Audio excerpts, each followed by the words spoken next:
Salmo 6. Señor, no me reprendas en tu ira, no me castigues en tu cólera. Ten piedad de mí, Señor, que estoy sin fuerzas. Cúrame, Señor, que mis huesos están desmoronados y mi alma está conturbada. Y tú, Señor, ¿hasta cuándo? El salmista pide curación. Dice que sus huesos están desmoronados y su alma está dislocada. Toda la Biblia está llena de frases y está llena de cosas relativas a Yahvé Rafa, el Dios que sana, el Dios sanador.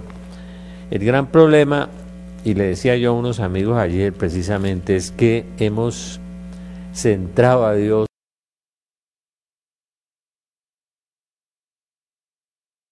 o hemos parcializado a Dios y lo hemos reducido tal vez a nuestras necesidades y no hemos trabajado por la salvación. Trabajamos más por el Dios sanador que por el Dios salvador, y existe Dios salvador y Dios sanador, y Dios sana precisamente para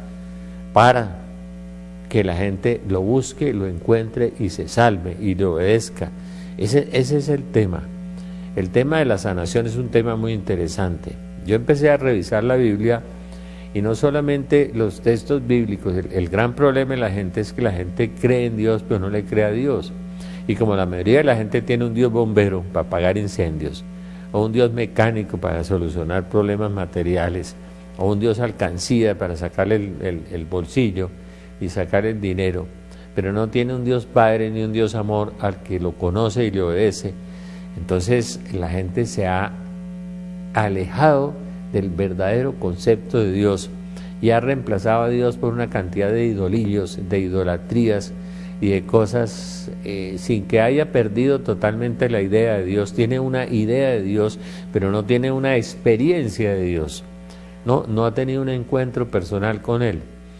¿Por qué me llega gente todos los días?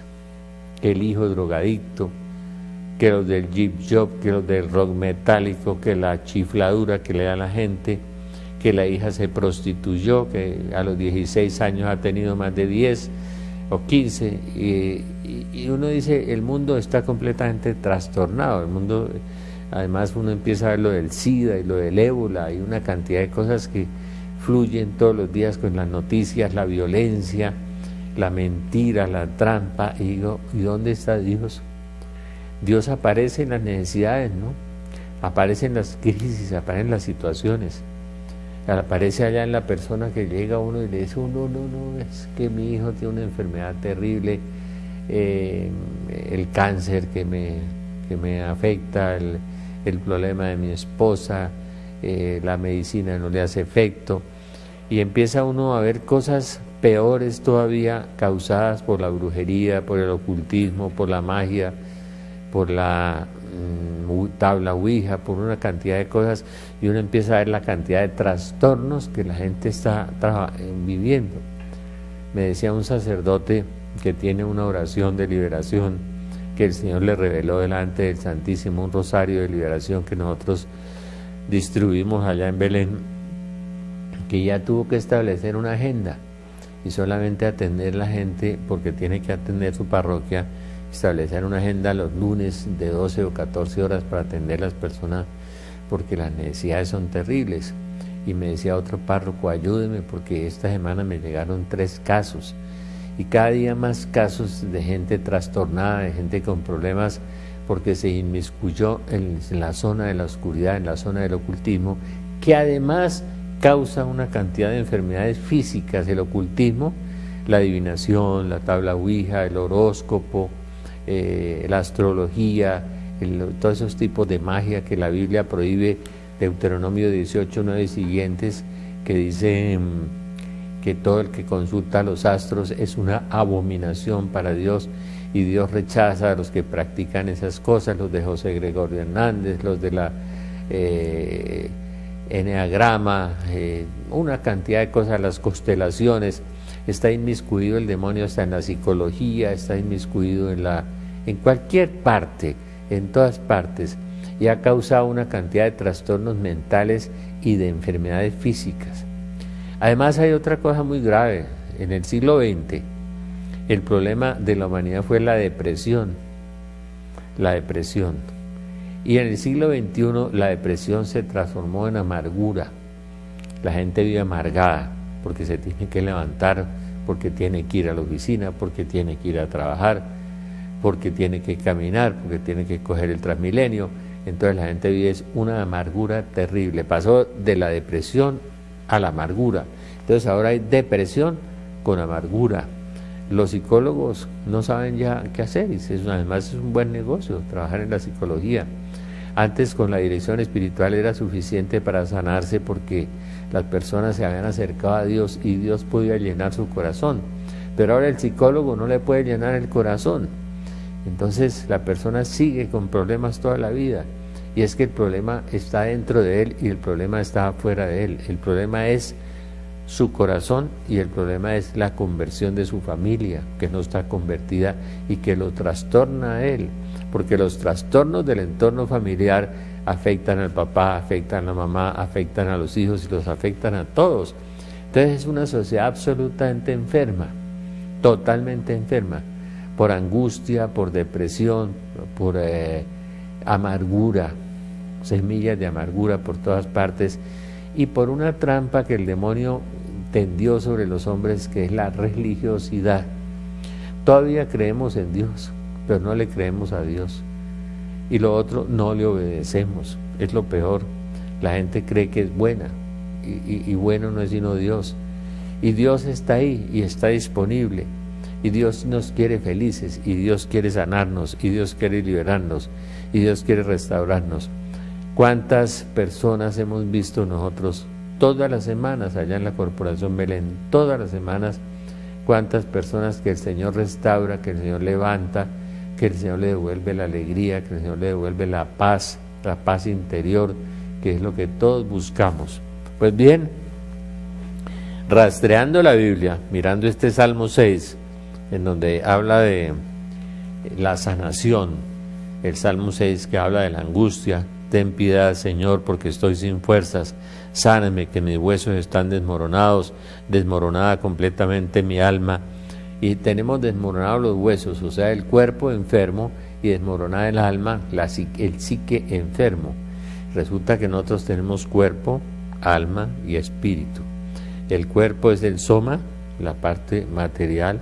El alma es la psique, es la psicología. En el Antiguo Testamento el alma era la vida y la vida era la sangre, según el Antiguo Testamento, pero el alma, San Pablo dice que es el psiquismo, y el espíritu es lo que nos hace semejantes a Dios. El espíritu hace que nosotros seamos seres espirituales, además de seres corporales. En esa parte somos semejantes a Dios y nos parecemos mucho.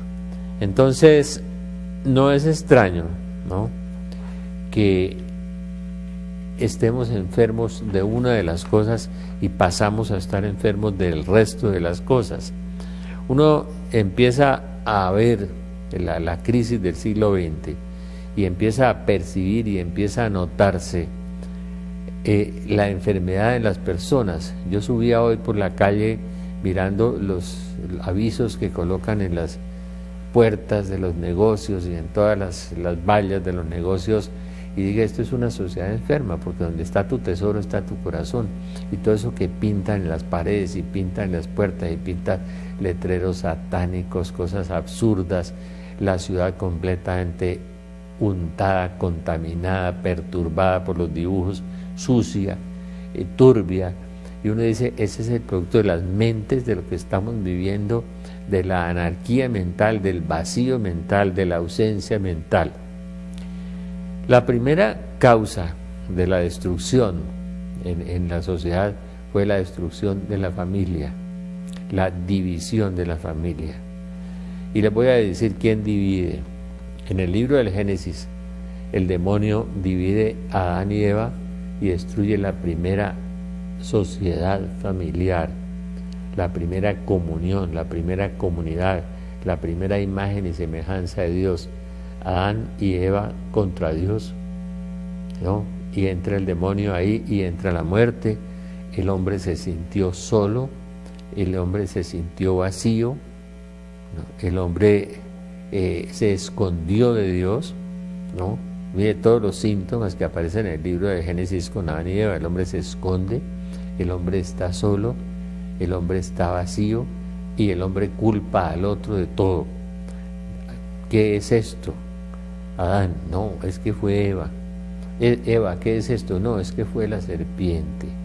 Entonces le van echando la culpa al otro, se van exculpando, se van disculpando, se van saliendo de su responsabilidad, se entran a esconderse porque no saben dónde están.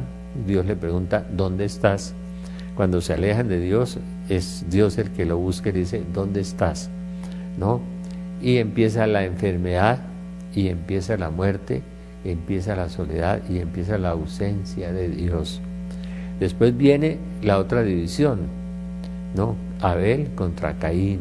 Entra la envidia que causa otra enfermedad, causa la enfermedad del odio, de la venganza y de la muerte.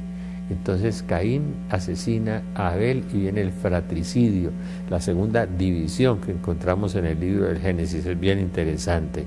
Se dividen división entre esposos contra Dios, división entre hermanos, ¿no? Y viene la soledad de Caín, que anda vagando por el mundo también, sí, azotado por su culpa, por el sentimiento de culpa por todas partes. Después aparece la tercera división, la división de los clanes, la de Lamec, en el capítulo 6 del Génesis. Es la partición de la familia, la partición de los clanes, de los grupos familiares que se dividen entre sí. Vamos a hacer un paréntesis un instante.